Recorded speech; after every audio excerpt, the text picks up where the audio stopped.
즐겁게 안식할 날, 반갑고 좋은 날, 내 맘을 평케 하니 즐겁고 기쁜 날, 이날에 천하 만민 다 보좌 앞에서 참되신 삼위일체 다 찬송 부르네.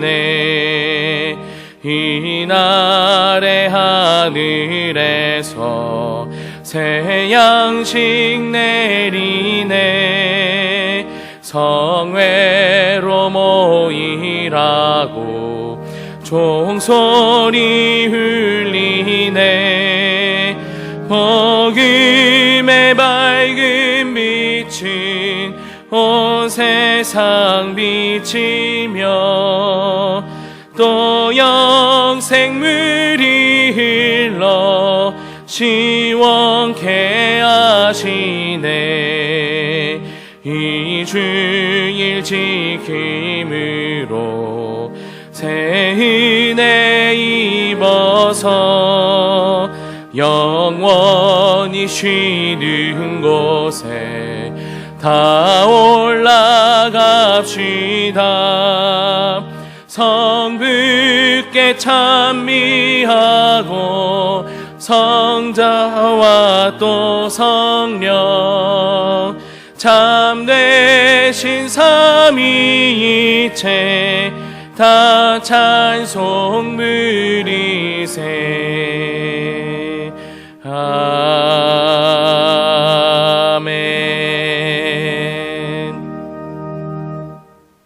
내가 주의 율례들을 영원히 행하려고 내 마음을 기울였나이다.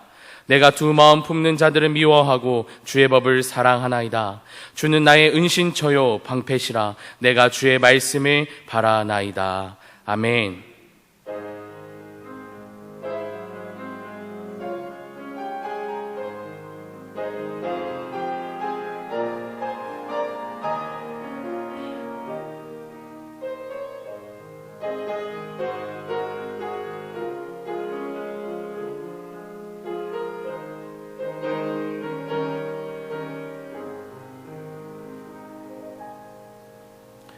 자리에 앉으시겠습니다.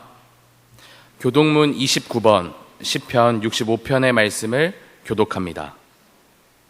교독문 29번, 시편 65편의 말씀을 교독합니다. 하나님이여, 찬송이 시온에서 주를 기다리오며 기도를 들으시는 주여, 모든 육체가 주께 나아오리이다.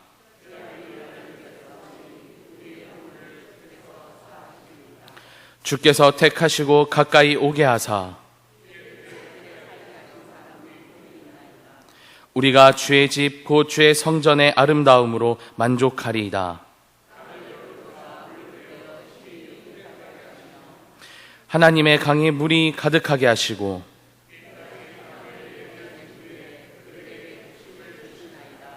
초장은 양떼로 옷 입었고 골짜기는 곡식으로 덮었음에 아멘. 다같이 사도신경으로 우리의 신앙을 고백합니다. 전능하사 천지를 만드신 하나님 아버지를 내가 믿사오며 그 외아들 우리 주 예수 그리스도를 믿사오니 이는 성령으로 잉태하사 동정녀 마리아에게 나시고 본디오 빌라도에게 고난을 받으사 십자가에 못 박혀 죽으시고 장사한 지 사흘 만에 죽은 자 가운데서 다시 살아나시며 하늘에 오르사 전능하신 하나님 우편에 앉아 계시다가 저리로서 산자와 죽은 자를 심판하러 오시리라. 성령을 믿사오며 거룩한 공회와 성도가 서로 교통하는 것과 죄를 사하여 주시는 것과 몸이 다시 사는 것과 영원히 사는 것을 믿사옵나이다. 아멘.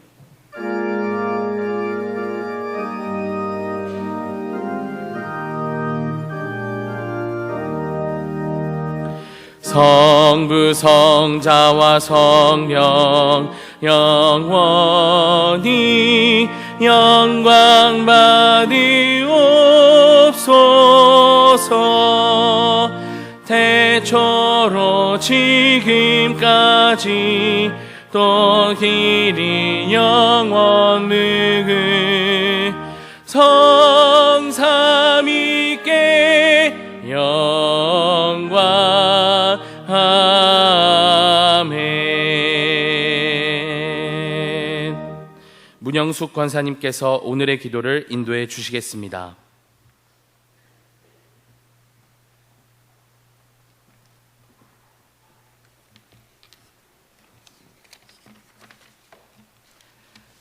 저희를 구원하신 주님, 성령 강림 후 제6주를 맞이하며 오늘도 한결같은 믿음으로 주님 전에 모여 예배하게 하심을 감사드립니다. 권능이 많으신 주님, 코로나19로 점점 지쳐가고 있는 저희들과 저희 이웃들을 불쌍히 여기사 육과 영을 강건케 붙들어 주셔서 이 시국을 잘 극복할 수 있는 슬기와 지혜를 주시옵소서. 은혜의 주님, 저희들의 나약한 잣대로 믿음을 평가하지 않고 주님의 성경 말씀대로 하루하루 최선을 다하며 살아가는 저희들이 될 수 있는 저희 성령을 임하게 원합니다.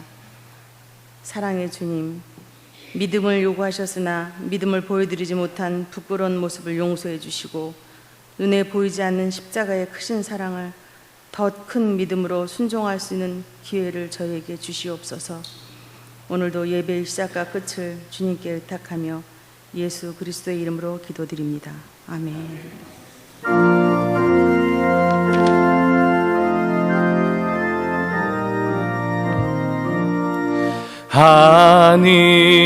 하늘에 계신 아버지, 이름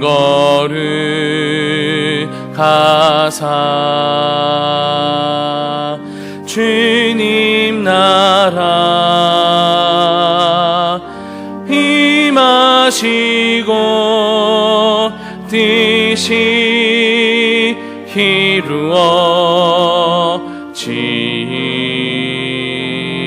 이루어지이다. 일용할 양식 주시고 우리들의 큰 죄 다 용서하옵시고 또 시험에 들게 마시고 악에서 구원하소서. 대개 주의 나라 주의 권세 주의 영광 영원히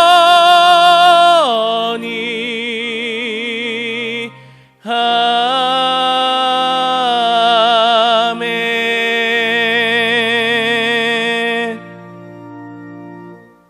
오늘 우리에게 주시는 하나님의 말씀은 욥기 5장 17절에서 21절까지의 말씀입니다. 구약 성경 765쪽입니다. 욥기 5장 17절에서 21절까지의 말씀입니다. 구약 성경 765쪽입니다. 욥기 5장 17절에서 21절의 말씀, 하나님의 말씀이 선포될 때 자리에서 일어나겠습니다. 정금자 권사님께서 하나님의 말씀을 봉독합니다.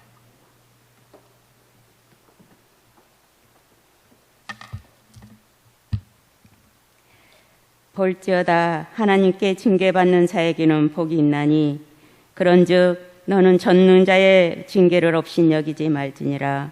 하나님은 아프게 하시다가 싸매시며 상하게 하시다가 그의 손으로 고치시나니 6가지 환난에서 너를 구원하시며 7가지 환난이라도 그 재앙이 내게 미치지 않게 하시며 기근 때의 죽음에서 전쟁 때의 칼의 이업에서 너를 구원하실 터인즉 내가 혀의 채찍을 피하여 숨을 수가 있고 멸망이 올 때에도 두려워하지 아니할 것이라. 아멘.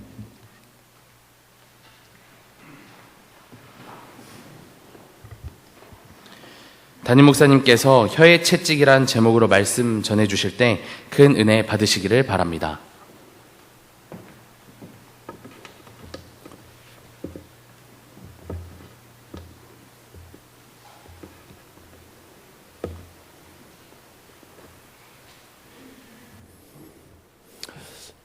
수고하고 무거운 짐진 자들을 부르신 주님께서 예배의 자리로 나온 우리 모두의 수고하고 무거운 짐을 평안함으로 바꾸어 주시기를 바랍니다.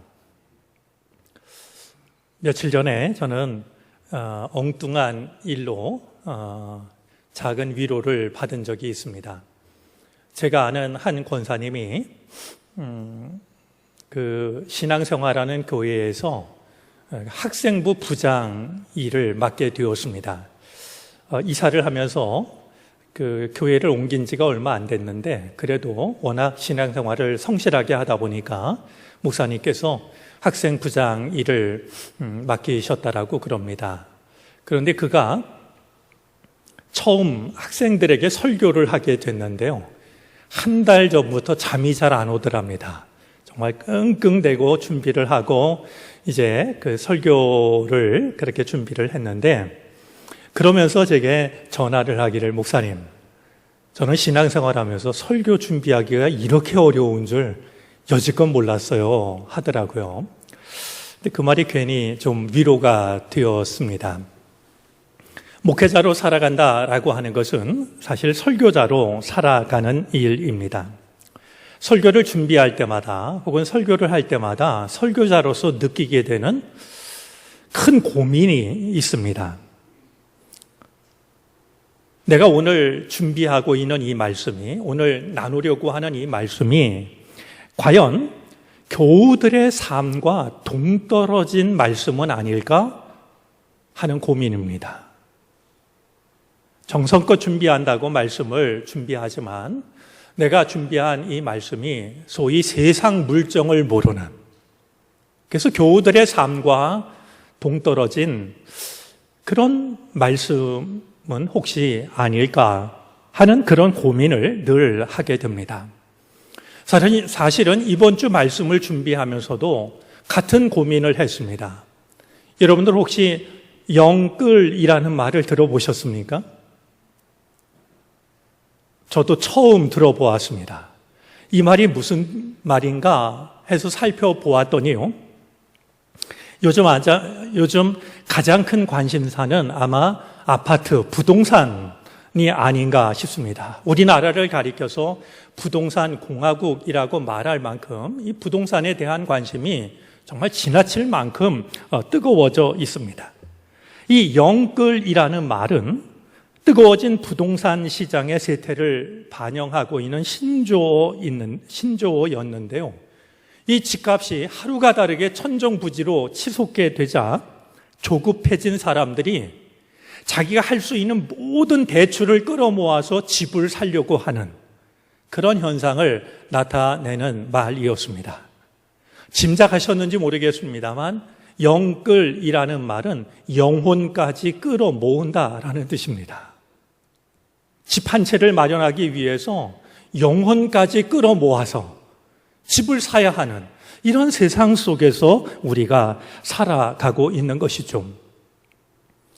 실제로 얼마 전에 길 하나 사이로 토지 거래 허가 지역이 묶이지 않은 그 서울의 한 아파트가 일주일 사이에 3억이 올랐다라는 소식도 들었습니다. 길 하나 사이로 제도에서 벗어난 아파트가 일주일 사이에 3억이 올랐다는 겁니다. 그러니 이 문제가 얼마나 정말 뜨거운 관심사일까 이런 생각이 드는 것이죠. 제가 오래전에 쓴 글 중에 집이라는 제목의 글이 있습니다. 잠깐 한번 읽어드리겠습니다. 20여 년 동안 운전기사로 일해온 한 아저씨가 있었습니다. 아저씨는 번 돈을 아껴 모아 꼬박꼬박 저금을 했습니다. 내 집 마련을 위한 주택 부금을 부은 것입니다. 한 푼 한 푼 적은 돈이지만 내 집 꿈을 꾸며 쓸 것 안 쓰고 돈을 모았습니다. 그렇게 20여 년이 지난 어느 날 아저씨는 드디어 내 집을 갖게 되었습니다. 꿈에도 그리던 아파트 추첨에서 당첨이 된 것입니다. 제가 이 글을 쓸 때만 해도 이 아파트 추첨을 해서 이제 살 수가 있었던 시절이었는데요. 17평의 좁다란 아파트. 그래도 그게 어딥니까? 새 집 아니고 내 집인데요. 20여 년 동안 모은 돈이 꼭 아파트 값은 되어 그 값 치르고 나니 고생한 보람도 있고 기분이 여간 좋은 게 아니었습니다. 밥 먹듯 이사 고생시켰던 부인, 자식들에게도 난생 처음 뿌듯했으니까요. 모처럼 2달이 쭉 뻗고 단잠도 잤습니다. 그런지 2달 만의 일입니다. 아저씨가 깊은 회의에 빠졌습니다. 도무지 일할 맛을 잃어버렸습니다. 기운이 쭉 빠져나가 그렇게 허탈할 수가 없었습니다. 운전하면서부터는 몰랐던 술을 다시 마시게 되었고 내 집이라고 그렇게 좋아했던 집에도 들어가기가 싫어졌습니다. 왜냐고요? 사기를 당했냐고요? 재산 문제로 자식끼리 싸움을 했냐고요? 아닙니다. 모두 아닙니다. 이유는 엉뚱한 데 있었습니다. 다름 아닌 새로 산 아파트 값이 2달 만에 2배로 오른 것입니다. 2배로 올랐으면 좋아할 일이지 왜 회의에 빠졌냐고요? 그러길래 난 그 아저씨를 만나면 세상에 이런 희한한 사람도 있구나. 허리가 부러져라 힘껏 껴안아 드릴 작정입니다. 쓴 글의 의미가 여러분에게 전달되었는지 모르겠습니다. 20년 동안 꼬박꼬박 모아와서 장만한 집이 2달 만에 배로 오르는 모습을 보면서 자신의 삶을 되돌아보는 그런 한 사람에 관한 이야기였습니다. 생각과의 거리, 말씀과 현실과의 거리, 그 괴리감을 느끼면서 말씀을 준비하고는 합니다. 영끌의 이 시대에 오늘 나누려고 하는 욥기의 이 말씀은 과연 얼마나 의미가 있을까, 현실성이 있을까, 이런 고민을 가지고 오늘 말씀을 함께 나누려고 합니다. 우리 영끌의 이 시대에 오늘 말씀은 그렇게 뜨겁게 간절하게 와 닿지 않을지 모르겠지만 성령께서 우리에게 은혜를 주셔서 오늘 이 말씀이 우리의 믿음과 우리의 삶을 돌아보는 주님의 말씀이 되어질 수 있기를 바랍니다. 욥기 3장으로부터 31장까지는 욥을 찾아온 세 친구 간의 대화가 차례로 이어집니다. 살펴보면 다음과 같습니다. 우리 지난주에 생각했던 욥의 탄식이 3장에 나오는데요. 4장과 5장, 오늘 본문이 됩니다. 엘리바스의 첫 번째 말이 나옵니다. 6장과 7장은 욥의 대답이고요. 8장은 빌닷의 첫 번째 말이 나옵니다. 9장과 10장에는 욥의 대답이 이어지고요. 11장에는 세 번째 친구인 소발의 첫 번째 말이 나옵니다. 12장, 13장은 소발의 말에 대한 욥의 대답입니다. 13장, 14장에는 욥의 기도가 이어지고요. 15장에는 엘리바스의 두 번째 말이 나옵니다. 16장, 17장은 그에 대한 욥의 대답입니다. 18장에는 빌닷의 두 번째 말이 나오고 19장은 욥의 대답입니다. 20장에는 소발의 두 번째 말이 나오고 21장은 욥의 대답이 이어집니다. 22장은 엘리바스의 세 번째 말이 나오고 23장, 24장은 욥의 대답이 이어집니다. 25장은 빌닷의 세 번째 말이 나오고 26장부터 31장까지는 욥의 대답이 나옵니다. 이제 그러고 나면 욥기가 거의 끝나는데요. 마저 살펴보면 32장으로부터 37장까지는 엘리 후의 이야기가 나옵니다. 그리고 38장으로부터 41장까지는 여호와의 말씀이 나오고 42장은 욥기의 결론이 담겨져 있는 걸 보게 됩니다. 자, 오늘은 세 친구 중에 가장 연장자이고 가장 먼저 말을 하기 시작하는 엘리바스의 말이 오늘 본문에 해당이 됩니다. 이 친구들이 하고 있는 말 중에서요, 사실 살펴보면 가장 긴 말을 엘리바스가 하고 있고, 엘리바스의 말은 굉장히 논리정연하고 신학적인 이야기를 하고 있습니다. 그의 내용은 또 굉장히 박식한 내용입니다. 우리 4장 7절, 4장 17절, 5장 7절, 5장 17절 말씀은 당시의 격언을, 잠언을 인용하고 있는 것이 됩니다. 자기 말만 하는 게 아니라 당시에 사람들이 잘 알고 있는 말을 인용하면서 이야기를 합니다. 또 그의 말을 보면은 정말 많은 깊은 생각을 하고 하는 말이라고 하는 것을 느끼게도 합니다. 여러분 4장 19절부터의 말씀을 한번 보겠습니까? 4장 19절부터 21절까지 제가 한번 세번역으로 읽어드리겠습니다. 하물며 흙으로 만든 몸을 입고 티끌로 털을 삼고 하루살이에게라도 눌려 죽을 사람이겠느냐. 사람은 아침에 살아있다가도 저녁이 오기 전에 예고도 없이 죽는 것, 별수 없이 모두들 영원히 망하고 만다. 생명줄만 끊기면 사람은 그냥 죽고 그 줄이 끊기면 지혜를 찾지 못하고 죽어간다. 우리 인생이 얼마나 유한한 그리고 연약한 인생인지를 기가 막힌 말로 이야기를 합니다. 흙으로 만든 옷을 입고 티끌로 털을 삼고 하루살이에게라도 눌려 죽을 수 있는 게 인간이라고 말이죠. 이런 멋진 말을 어떻게 이런 생각을 다 했을까 싶을 만큼 말이죠. 이런 말을 이제 하고 있는 것을 보게 되죠. 그는 이 뒤에 나오는 이야기도 마찬가지지만 오늘 첫 번째 그 말하고 있는 4장, 5장을 보면 굉장히 지식도 풍부하고 많은 것을 알고 있고 말도 참 잘하고 있는데요. 한 가지 문제가 있습니다. 이런 엘리바스의 말이 지금 고난을 당하고 있는 욥을 위로하는 게 아니라 욥의 상처를 오히려 더 크게 만들고 있다라는 거예요. 참 좋은 말이고 또 깊은 생각을 하게 하는 말이죠.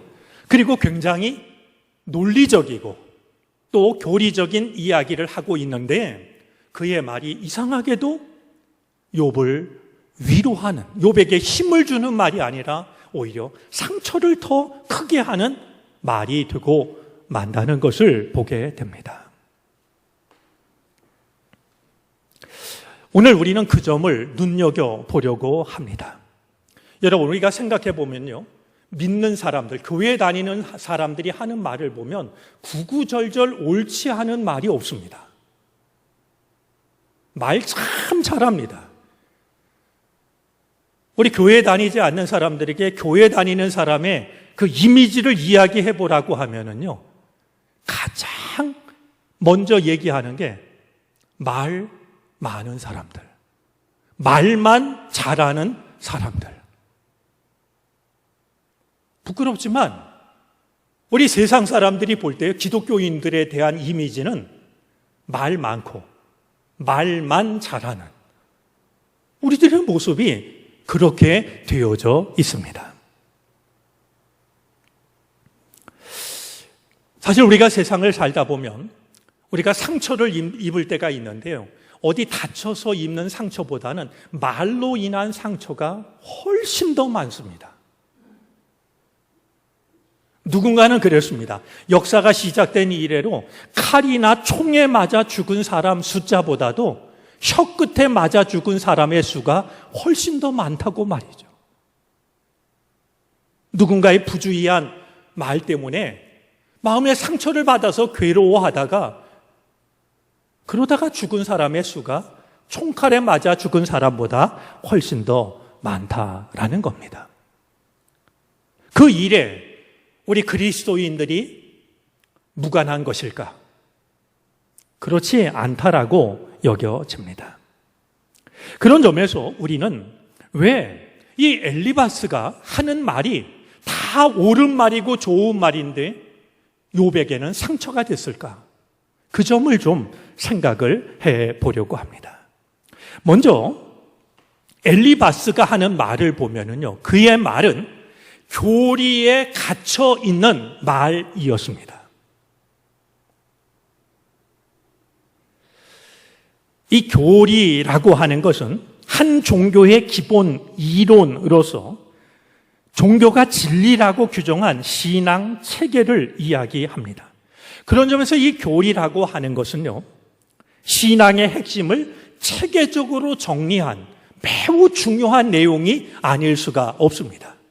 우리가 신앙생활 처음 하면 어떤 종교든지 말이죠, 그 종교가 가지고 있는 교리를 먼저 배웁니다. 교리 문답, 교리 학습. 그걸 배워야 신앙에 입문할 수 있고 세례를 받을 때도 교리 문답을 하고 나서 세례를 줍니다.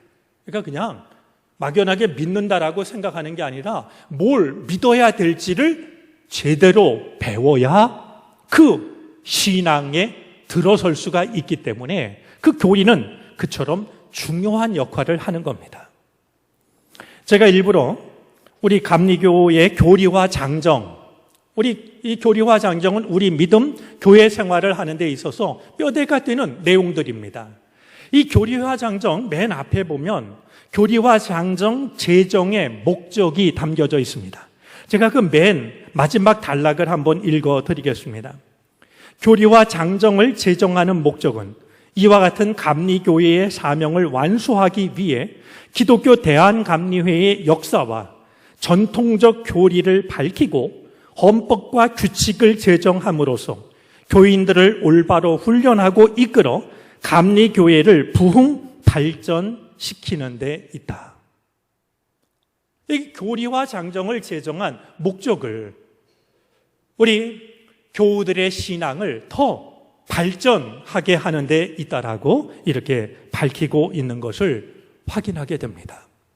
그런 점에서 이 교리라고 하는 건 신앙에 있어서 매우 중요한 일입니다. 어쩌면 우리 신앙에 있어서 뼈대에 해당이 된다라고도 말할 수가 있습니다. 사실 이 교리만큼 더 중요한 것이 어디 있을까 싶을 만큼 중요한 내용이고, 이 교리만큼 신앙에 있어서 더 분명한 것이 무엇일까 싶을 만큼 교리는 우리들의 신앙을 명확하게 규정해 줍니다. 그런데요, 문제가 있습니다. 그 교리에 갇히는 것이 문제입니다. 예수님 당시에 바리새파 사람들이 그랬습니다. 그들은 교리에 갇혀서 내가 알고 있는 교리 이외의 모든 것들을 다 부정했습니다. 그러다 보니까 내가 알고 있는 교리가 진리를 담는 그릇이 되는 것이 아니라 다른 이를 비판하고 다른 이를 공격하는 무기로 전락을 하고 말았던 겁니다. 엘리바스는 그 당시 사람들이 가지고 있었던, 그리고 그 오래전부터 옛사람이 물려주었던 교리에 갇혀 있었는데요, 엘리바스가 갇혀 있었던 대표적인 교리는 인과응보의 교리였습니다. 인과응보. 죄를 지면 벌을 받고 선을 행하면 상을 받는다라고 하는 이 인과응보의 교리에 갇혀 있었던 것이죠. 여러분 4장 7절 말씀을 한번 보시겠습니까? 우리 4장 7절을 한번 함께 읽어보겠습니다. 생각하여 보라. 죄 없이 망한 자가 누구인가? 정직한 자의 끊어짐이 어디 있는가? 한번 잘 생각해 보라고. 죄 없이 망한 자가 어디 있느냐라고 말이죠. 인과 응보의 교리를 한마디로 그는 그렇게 말합니다. 제가 여러분들께 여쭙고 싶습니다. 여러분, 세상에 죄 없이 망한 자가 있을까요? 없을까요?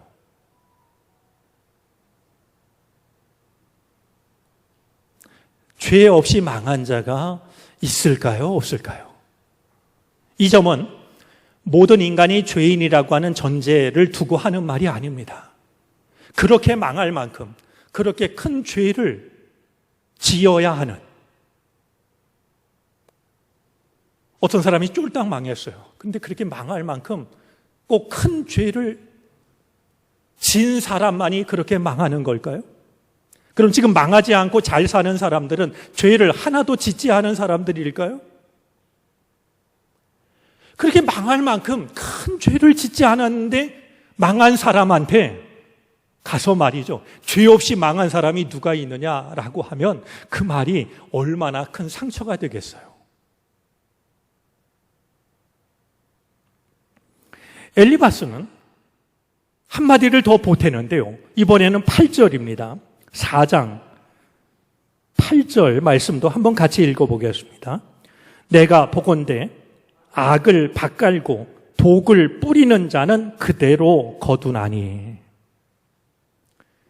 악이라는 밭을 갈아서 독을 뿌리는 자는 그대로 거둔다. 그러니까 욥도로 지금 뭐라고 그러는 겁니까? 내가 지금 모든 것을 다 잃어버리고 이 큰 고통을 당하는 것은 내가 그동안 악이라는 밭을 갈고 독이라는 씨를 뿌렸기 때문에 내가 뿌린 것을 거두어 드리고 있는 것이다. 여러분, 사실 욥기 1장을 읽으면서 확인했지만 욥처럼 경건한 사람이 없었어요. 이 사실을 친구들도 너무나 잘 알고 있어요.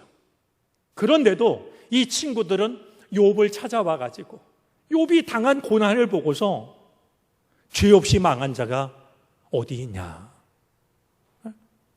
내가 악이라는 밭을 갈고 독이라는 씨앗을 뿌렸기 때문에 내가 뿌린 것을 거두어 드리고 있는 것이다.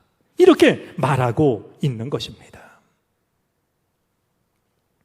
여러분, 오늘 엘리바스를 통해서 우리가 한 가지 마음에 담아두었으면 좋겠습니다. 우리의 신앙을 체계적으로 담고 있는 교리는 매우 중요합니다. 그러나 우리가 교리에 갇혀 있으면 우리는 다른 사람의 아픔을 이해하지 못합니다.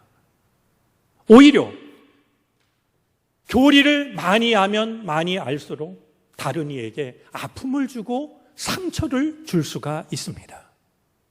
교리는 신앙을 담아내는 그릇이 돼야지, 그것이 다른 사람을 판단하고 비판하는 공격 무기가 돼서는 안 된다라고 하는 사실을 오늘 엘리바스를 통해서, 예수님 당시에 바리새파 사람들을 통해서 우리 마음속에 담아 둘 수 있기를 바랍니다. 또 한 가지, 엘리바스의 말이 욥에게 상처가 되었을 뿐이었던 것은 이 엘리바스가 자신의 신앙 체험을 기준으로 삼고 있기 때문이라는 것입니다. 우리 4장 12절부터 21절까지에는 엘리바스가 경험했던 신비한 경험이 담겨져 있습니다. 엘리바스는 자기가 경험했던 신비한 체험을 장황하게 이야기합니다. 그가 자기의 신비 체험을 욥 앞에서 장황하게 이야기하는 이유는 자명합니다. 내가 하는 말과 내 생각이 옳다라고 하는 것을 드러내기 위해서입니다. 내가 그냥 이 말을 하는 줄 알아? 나는 적어도 이런 체험을 한 사람이야 라고 말하고 있는 것이죠. 마태복음 5장 37절에 예수님께서 이렇게 말씀하신 적이 있습니다. 너희는 예 할 때에는 예라는 말만 하고 아니요 할 때는 아니요라는 말만 하여라. 이보다 지나치는 것은 악에서 나오는 것이다. 여러분, 오늘 우리 교인들이요, 우리들의 삶으로 우리가 신앙인이라고 하는 것을 드러내야지. 내가 교회 다닌 지 몇십 년 됐다고, 내 직분이 이렇다고, 이런 자기 자신을 부풀리는 말로 우리가 누구인가를 증명하려고 해서는 안 됩니다.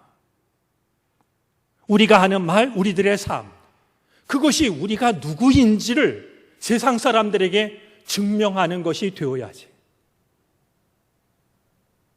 나의 신앙 체험, 나의 신앙 경험, 그것이 우리가 자랑 삼아 늘어놓는 그것이 우리가 누구인지를 증명해서는 안 된다라는 것이죠. 여러분, 이 엘리바스가 이런 생각 때문이었겠죠. 자기가 신비 체험을 했다라는 생각이 얼마나, 이걸 드러내는 게 얼마나 위험한가 하면은요, 우리 18절 말씀에 보면은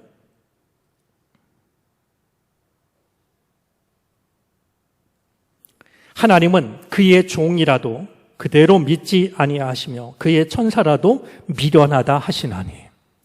여러분, 하나님의 생각을 마치 내가 훤히 알고 있다는 듯이 그렇게 말하고 있어요.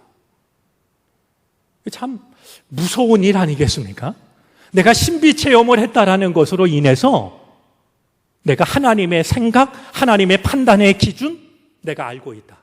이 말을 조금 과장해서 얘기하면 내 생각과 하나님의 생각은 다르지 않다라고 생각하고 말하고 있는 거예요. 마치 자신이 놀라운 신비 체험을 했기 때문에 하나님의 신비한 세계를 모두 알고 있다는 듯이 말이죠. 자신이 하나님인 양 이야기를 하고 있는 것을 보게 됩니다. 제가 들려드린 이야기 중에 그랭이질 혹시 기억나는지 모르겠습니다.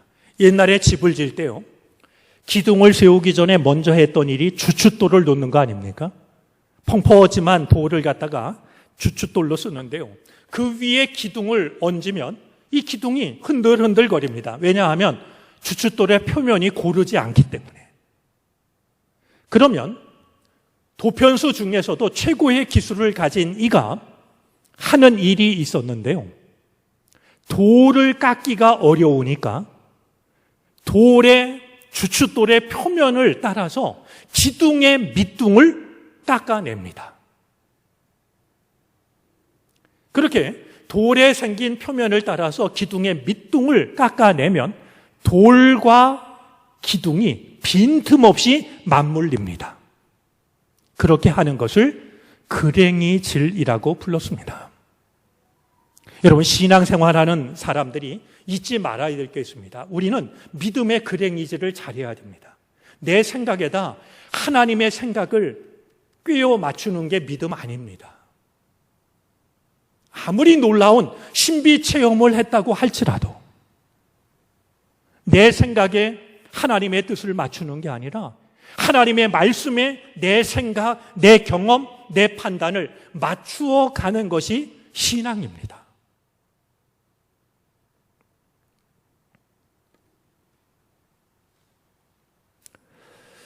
내가 신앙생활을 오래 했다는 이유로, 내가 신앙의 경험이 많다라는 이유로 내 생각을 하나님의 생각과 동일시하면서 다른 사람을 함부로 판단하게 될 때, 우리가 하는 말은 구구절절 옳은 말이라 할지라도 그것이 오히려 다른 사람에게는 큰 상처가 될 수 있다라고 하는 사실을 우리는 기억해야 됩니다.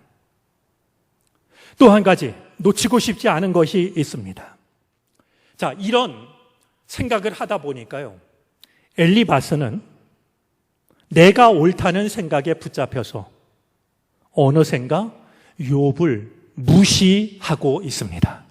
여러분, 내가 옳다는 생각에 붙잡히면 누구라도 상대를 무시하게 됩니다. 이건 뭐 자연스러운 거 아니겠습니까? 내 생각이 과연 옳을까? 고민하면 다른 사람 이야기에도 귀를 기울이는데요, 내 생각에 대한 확신을 가지고 있는 사람은 내 생각과 다른 사람을 무조건 무시하게 됩니다. 엘리바스가 그랬습니다. 여러분, 4장 3절부터 4절까지에 보면 엘리바스는 욥을 인정하고 칭찬했습니다. 그런데 그의 말은 금방 비난으로 바뀌고 맙니다. 놀라운 것은요, 우리 4장 8절 말씀을 한번 보시겠습니까?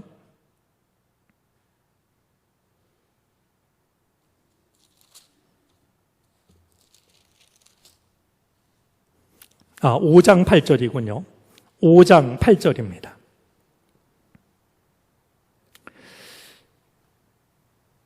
자, 우리 한번 같이 읽어보겠습니다.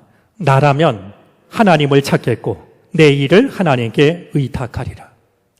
여러분, 한마디 속에 그 사람의 마음이 다 담깁니다. 나라면, 이 말 속에는 내 생각은 옳고 너는 틀렸다는 마음이 담겨 있습니다. 나라면 많은 말이 필요하지 않습니다. 나라면 이렇게 하겠다라는 이 말 속에는 내 생각이 옳고 너는 틀렸어, 이런 마음이 고스란히 담겨져 있는 것이죠. 자, 5장 17절, 오늘 본문 중에 한 절인데요, 17절 말씀 보면은요, 볼지어다 하나님께 징계를 받는 자에게 복이 있나니 그런즉 너는 전능자의 징계를 업신여기지 말지어다. 이 말을 통해서 이 엘리바스가 두 가지를 단정하고 있습니다. 지금 욥이 당하는 고난은 하나님으로부터 징계를 받는 것이고, 징계를 받는 욥의 태도를 보니까 하나님의 징계를 업신여기고 있더라고. 그는 그렇게 단정합니다. 내가 옳다는 생각에 사로잡혀 있다 보니까 말이죠. 지금 욥이 당하는 고난은 우연히 찾아온 고난이 아니라 하나님께 징계를 받는 거고, 욥이 취하고 있는 태도를 보니까 하나님의 징계를 달게 받아들이는 게 아니라 하나님의 징계를 업신여기고 있다라고. 엘리바스는 그렇게 자기 확신에 가득 차 있습니다. 엘리바스가 하고 있는 오늘 본문 속의 말은요, 사실 한 절 한 절 떼어놓고 보면 얼마나 은혜로운지 모릅니다. 암송하고 싶을 만큼, 마치 이 말씀을 따로 떼어서 읽어보면은요, 목회자가 어려운 일을 만난 교우를 신방 가서 그 교우를 위로하고 격려하기 위해서 들려주고 있는 하나님 말씀처럼 여겨집니다. 우리 말씀을 볼까요? 제가 세번역 성경으로 읽어보겠습니다. 18절입니다. 하나님은 찌르기도 하시지만 싸매어 주기도 하시며 상하게도 하시지만 손수 낫게도 해 주신다. 사실 밑줄을 긋고 암송하고 싶을 만큼 말이죠. 이런 말을 엘리바스가 하고 있어요.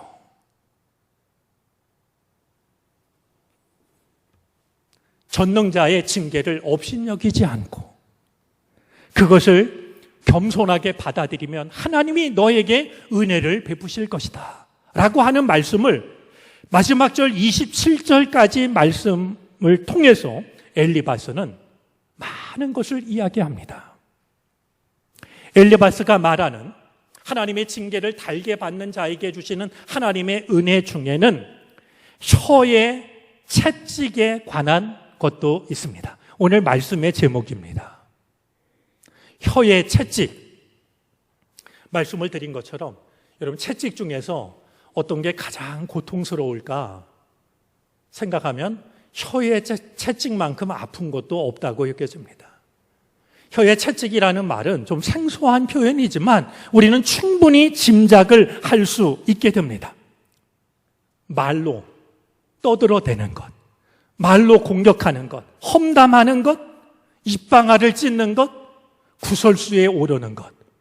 여러분 경험해 보셨는지 모르겠지만요, 내가 잘못하지 않았는데도 사람들이 수군거리고 나를 비난하고 나를 못된 인간으로 몰아가고, 그것처럼 괴로운 일이 어디 있겠습니까? 그런데 엘리바스는 욥에게 뭐라고 말하는 거냐 하면, 내가 지금 받는 고난을 하나님의 징계라고 인정하고 그것을 달게 받으면 하나님이 너를 사람들의 구설수로부터, 사람들의 입방아로부터 너를 벗어나게 해 주실 것이다. 이렇게 욥에게 이야기를 하고 있는 겁니다. 이 엘리바스의 말 중에서 가장 관심을 가지고 생각하고 싶은 말이 바로 혀의 채찍이라는 말입니다. 어쩌면 지금 엘리바스가 놓치고 있는 가장 중요한 것이 있다면 바로 그것이겠다 여겨지기 때문입니다. 엘리바스는 지금 내가 내 말을 잘 들으면, 그리고 내가 시키는 대로 하면 이런 은혜를 받게 될 텐데, 역시 자신이 하나님이 된 것처럼, 자신이 그 은혜를 베풀 것처럼 말하고 있는데요, 그 중에 하나가 혀의 채찍을 면하게 될 거다. 그 말은 참 좋은 말인데, 그 말이 오히려 욥에게 혀의 채찍이 되고 있다는 사실을 엘리바스는 까마득히 모르고 있다는 겁니다. 말은 내 말을 들으면 혀의 채찍으로부터 벗어날 것이다 말하지만, 실제로는 자기의 말이 고난을 당하고 있는 욥에게 혀의 채찍으로 다가가고 있다는 사실을 엘리바스는 모르고 있다라는, 바로 그것이 우리가 이 엘리바스의 말을 통해서 돌아봐야 될 중요한 일이라고 하는 것을 생각하게 됩니다. 여러분, 한번 우리가 우리의 삶을 돌아보면요, 다른 사람의 마음을 아프게 하는 말은 대개가 틀린 말이 아닙니다. 우리 누군가에게 큰 아픔을 주는 말을 하고서 맨 끝에 하는 말이 있죠. 내가 뭐 틀리는 말 했어? 틀리지 않은 말이 상처를 주는 거예요. 내 생각에 옳은 말, 지당한 말, 하나님의 뜻이 담긴 말, 그 말을 함부로 하면 그 말이 상처를 주는 거예요. 그 말이 혀의 채찍이 되는 거예요. 그런데도 말하는 사람은 내 말을 잘 들으면 혀의 채찍에서 벗어날 거야. 여러분, 이 모순이 얼마나 큰 모순일까요?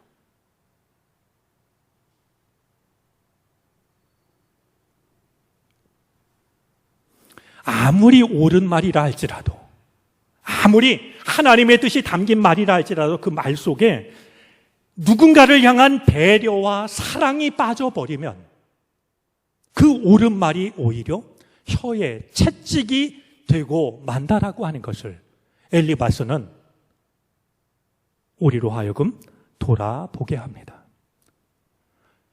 오늘 우리가 또 한 사람의 엘리바스가 되지 않았으면 좋겠습니다. 우리도 중요한 교리를 알고 있는 사람들입니다. 신앙 체계를 알고 있고 하나님의 말씀을 알고 있습니다. 혹시라도 우리가 그 말씀을 알고 있다는 것 때문에 내가 하나님이 된 것인 것처럼 다른 사람을 함부로 판단하려고 하는 어리석음이 없게 되기를 바랍니다. 오히려 우리가 하는 지당한 말, 구구절절 옳은 말들이 오히려 누군가에게는 혀의 채찍이 될 수 있다라는 사실을 우리는 기억할 필요가 있습니다. 여러분들은 어떠셨는지 모르겠습니다만 저는 논산훈련소에서 훈련을 받을 때요, 이 시범을 보이는 조교 중에 5시범을 보이는 조교가 따로 있었습니다. 시범을 보이는 조교는 이렇게 하는 거야, 그리고 바른 걸 보여주지 않습니까? 근데 이 5시범을 보이는 조교는 일부러 틀린 것을 보여줍니다. 왜? 훈련병들이 틀리기 쉬운 걸 보여줌으로써 따라하지 말라고 말이죠. 저는 엘리바스가 늘 말을 하며 살아가는 우리들에게 5시범을 보여주는 유일한 사람이 되었으면 참 좋겠습니다. 하나님을 믿는 우리가 하나님의 말씀을 알고 있다라는 이유로 내 생각이 하나님의 뜻이라고 동일시하거나 내 말을 들으면 혀의 채찍이 사라질 거라고 말하면서 오히려 혀의 채찍을 휘두르는 일이 우리의 삶 속에서 일어나지 않게 되기를 바랍니다. 영글의 시대에 오늘 나누는 이 혀의 채찍에 관한 말씀이 얼마나 의미 있게 다가올까 저는 모르겠습니다. 하지만 오늘 엘리바스가 행했던 이 잘못을 우리가 반복하지 않을 때 영끌로 인하여서 일어나는 그 어떤 것보다도 소중하고 의미 있는 삶이 우리를 기다리고 있을 겁니다. 그 삶을 따라갈 수 있는 우리 모두가 되어질 수 있기를 바랍니다. 기도하겠습니다.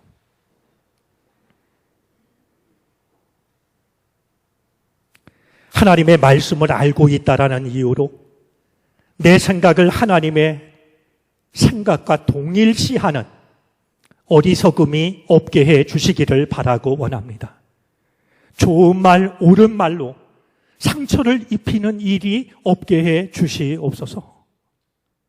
혀의 채찍을 거두게 하여 주시옵시고 말로 인하여 상처를 입은 누군가를 따뜻한 마음으로 품을 수 있는 우리가 되게 하시옵소서. 예수 그리스도의 이름으로 기도를 드립니다. 아멘.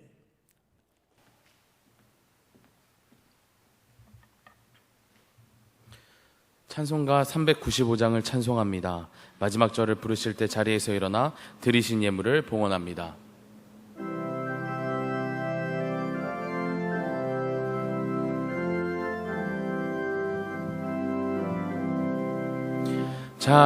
자비하신 예수여, 내가 사람 가운데 의지할이 없으니 슬픈 자가 됩니다. 마음 심히 어두니 밝게 하여 주소서. 나를 보호하시고 항상 인도하소서. 죄를 지은 까닭에 나의 마음이 고나니 용서하여 주시고 쉬게 하여 주소서. 천국 가고 싶으나 나의 공로 없으니 예수 공로 힘입어 천국 가게 하소서. 허락하심 이루어 사랑하상이도다. 모두 이뤄주심을 나는 믿사옵니다. 구주밖에 누구를 달리 찾아보리요. 복과 영생 예수니 더 원할 것 없도다. 거룩하신 구주여, 피로 날 사셨으니 어찌 감사하온지 말로 할 수 없도다. 주의 귀한 영상을 나도 입게 하시고 하늘 날아가서도 사랑하게 하소서.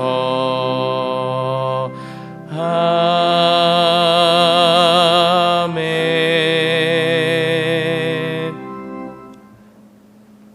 어지럽고 험한 세상 속에서도 우리를 눈동자처럼 지켜주셔서 허락하신 주님의 날 예배의 자리로 우리를 불러주시니 감사를 드립니다. 우리가 가지고 나온 수고하고 무거운 짐을 받으시고 하늘의 평안으로 우리의 마음을 가득 채워 주시기를 바라고 원합니다.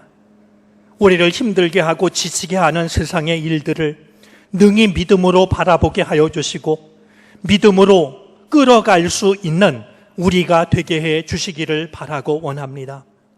계속되는 코로나 바이러스로 인하여 우리의 마음이 무겁고 우리의 마음이 어두워져 있습니다.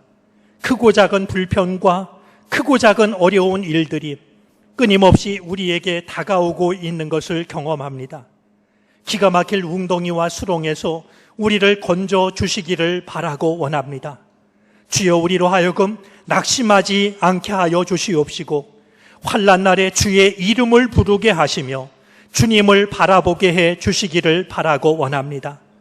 한 사람 한 사람 건강을 지켜주시고 가정 주의 날개로 품어 주시옵시고 하고 있는 모든 일들을 하늘의 은혜로 채워 주시옵소서. 어려울 때 오히려 세밀하신 하나님의 손길을 경험하게 해 주시기를 바라고 원합니다.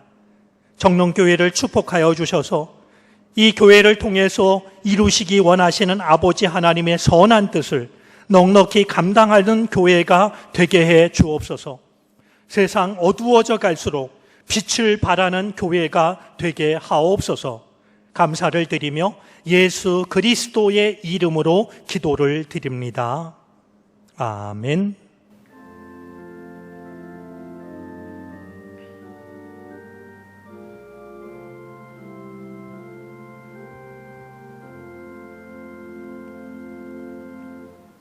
자리에 앉으시겠습니다. 교회 소식을 전합니다. 교회 소식은 주보 4쪽과 5쪽을 참고해 주시기를 바랍니다. 다음 주일 예배 참석 시간 안내입니다. 다음 주 2부 예배 시에는 1부터 3 남녀선교회, 7 남선교회와 10, 11 여선교회가 함께 예배를 드립니다. 1부 예배 때에는 그 외 모든 선교회가 모여 함께 예배를 드립니다. 시간을 지켜주시고 거리두기가 유지될 수 있도록 마음 모아주시기를 부탁드립니다. 현재 주중 모든 예배는 가정 예배로 드리고 있습니다. 가정 예배를 위한 하루 한 말씀을 제작하여 공유 중이니 홈페이지 또는 공유하는 링크를 참고해 주시기 바랍니다. 교회 출입 기록을 계속해서 이어가고 있습니다. 불편하시더라도 스마트 요람 또는 교인증을 꼭 지참해 주시기 바랍니다. 정원 및 옥상 명칭 정교인 투표 결과입니다. 강은미 사모님께서 제출해 주신 명칭으로 본관 정원 명칭은 꽃마당으로, 별관 옥상은 별마당으로 정해졌습니다. 꿈꾸는 씨앗 6면 또는 1층 게시판을 참고해 주시기 바랍니다. 지속되는 코로나19로 인해 가정예배를 권면드립니다. 실제로 가정예배를 드릴 수 있도록 돕고 하늘 양식을 통한 가정예배를 정기적인 가정예배가 되도록 마음을 모으고자 합니다.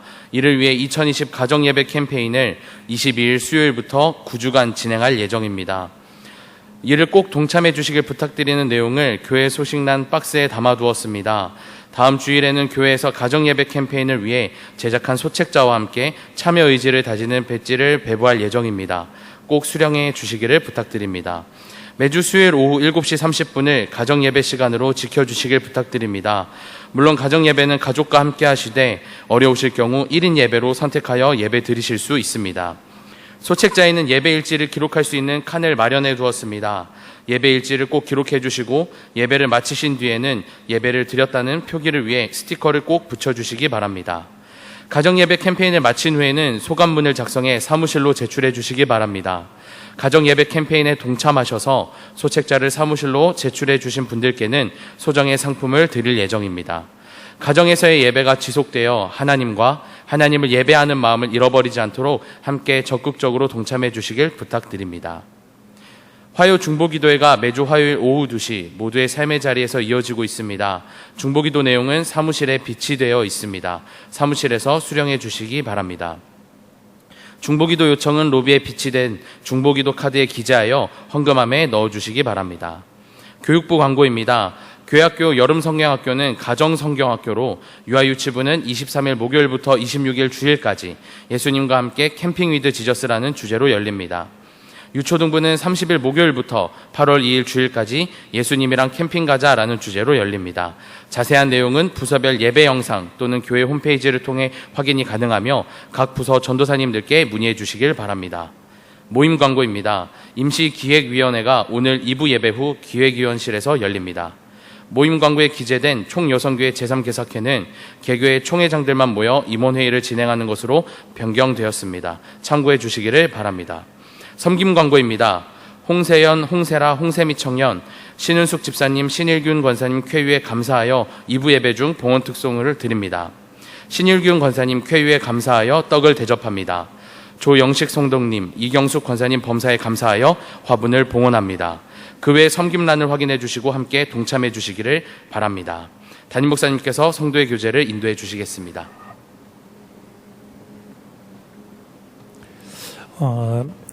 우리 정부에서 좀 마음에 걸리긴 합니다만 교회의 정규 예배 외의 모임을 금하는 이제 코로나를 종식시키기 위한 방침으로 그런 그 규정을 이야기했습니다.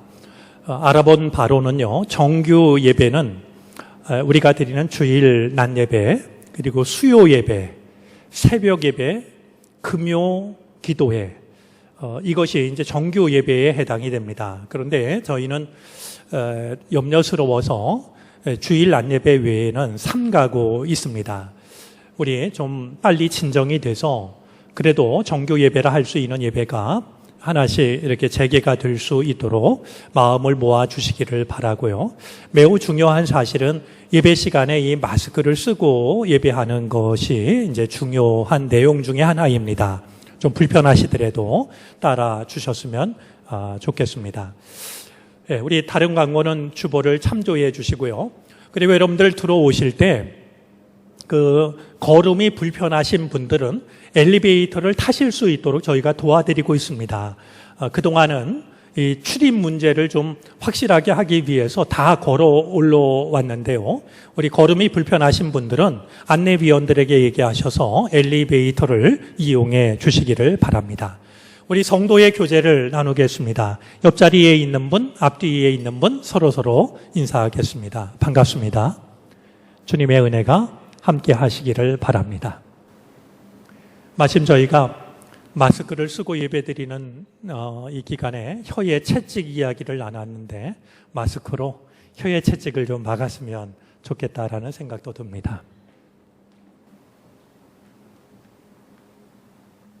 이제 다 함께 일어나셔서 결단 찬송 괴로울 때 주님의 얼굴 보라를 찬송합니다. 찬송 후에 담임 목사님의 축도로 예배를 마칩니다.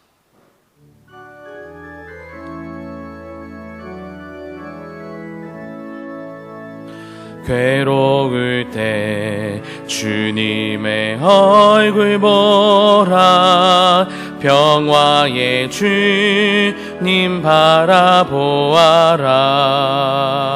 세상에서 시달린 친구들아, 위로의 주님 바라보아라.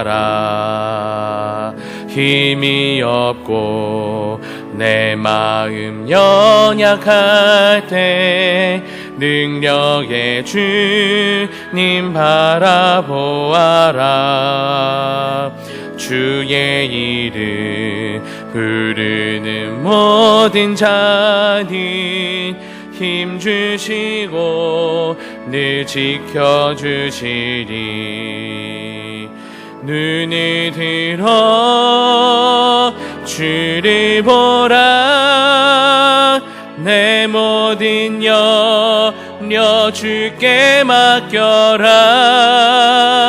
슬플 때에 주님의 얼굴 보라. 사랑의 주님 안식 주리라.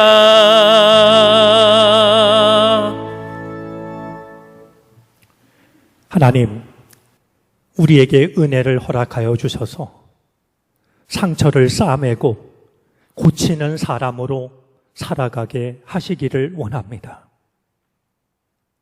하나님을 믿고 하나님의 말씀을 알고 신앙 체험이 있다라는 그 마음으로 내 생각을 하나님의 뜻과 동일시하는 어리석음에 빠지지 않게 하여 주시고 혀의 채찍을 휘두르는 일이 없게 해 주시기를 바라고 원합니다.